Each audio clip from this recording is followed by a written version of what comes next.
இந்த ஜாதக ரீதியாகவே நம்மளுக்கு எந்த விதமான பிரச்சனைகள் இருந்தாலும் அதை சரி செய்யக்கூடிய ஒன்றே ஒன்று கடவுள் மட்டும்தான். அப்போ இந்த ஜாதகத்தில் நம்மளுடைய முன்னோர்கள் ஆதி காலத்தில் வாழும்போதே அவிட்ட நட்சத்திரம் 3ஆம் பாதத்தில் பிறந்தால் அவர் உறவுக்காக இயங்குவார். தொழிலில் எப்படியாவது மேனுக்கு வரணும், தொழிலில் எப்படியாவது நான் முன்னுக்கு வரணும், அவங்க வாழ்க்கையில் பெரிய பெரிய கஷ்டங்கள் எது இருந்தாலும் அதை நிவர்த்தி பண்ணி ஆகணும், இப்படியெல்லாம் நிறைய அவர் சொல்லுவார்.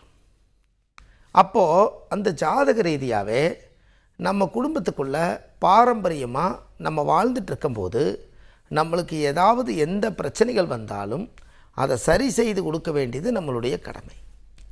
அப்போ பாருங்கள், அவர் செவ்வாய் திசையில் தான் அவர் பிறக்கிறார். அப்போ செவ்வாயே 7 வருஷம்தான். இந்த 7 வருஷ திசையில் அந்த செவ்வாய் திசை கரெக்டாக தாயுடைய கர்ப்பத்தில் இருந்து இந்த பூமிக்கு கொண்டு வரும்போது ஒரு மகாதிசை இருப்பு இருக்கும். இந்த மகாதிசை இருப்பு நம்ம ஜாதகத்தில் அது எங்கே இருக்குதுன்னு நம்ம தெரிஞ்சுக்கணும் அல்லவா? உங்கள் வாழ்க்கையில் அடுத்தடுத்த லெவலுக்கு போகணும் அல்லவா? அந்த மகாதிசை இருப்பு செவ்வாய் திசையில் வெறும் 2.5 வருஷம் அல்லது 3 வருஷத்துக்குள்ளே இருந்தால் அந்த செவ்வாய் திசை ஒரு மனிதனுக்கு யார் அவர், அந்த ஜாதகத்தில் எப்படிப்பட்டவர்?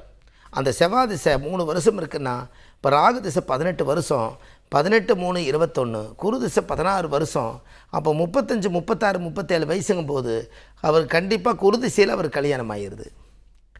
அவர் வாழ்க்கையில் பாருங்கள் 25-30 வயசுக்கு மேலே அவருக்கு வந்தாலே ஆட்டோமேட்டிக்காக அது குரு திசை வந்துடும்.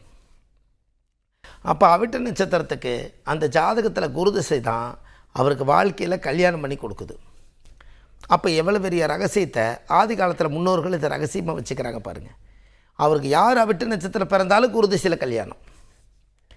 இது நீங்கள் இப்போவே நீங்கள் ஜாதகத்தை எடுத்து அதை நீங்கள் செக் பண்ணி பாருங்கள்.